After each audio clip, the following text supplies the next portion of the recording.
On a rainy afternoon, the little monkey discovered something unbelievable hidden deep inside the jungle.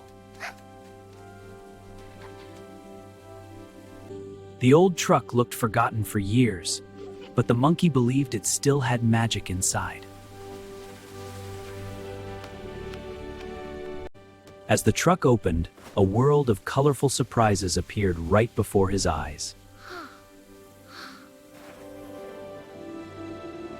With courage in his heart, the little monkey began a journey no one would ever forget.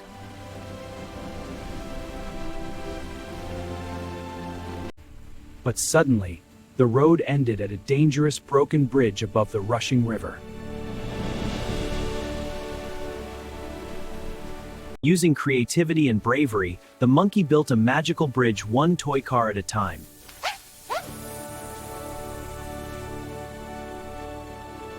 The sunset painted the sky as the monkey crossed into a brand new adventure.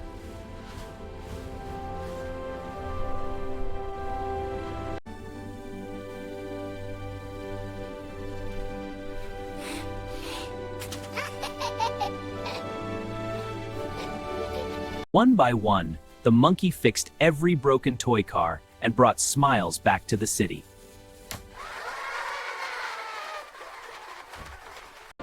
That night, the little monkey became a hero, and the toy city would never forget his kindness.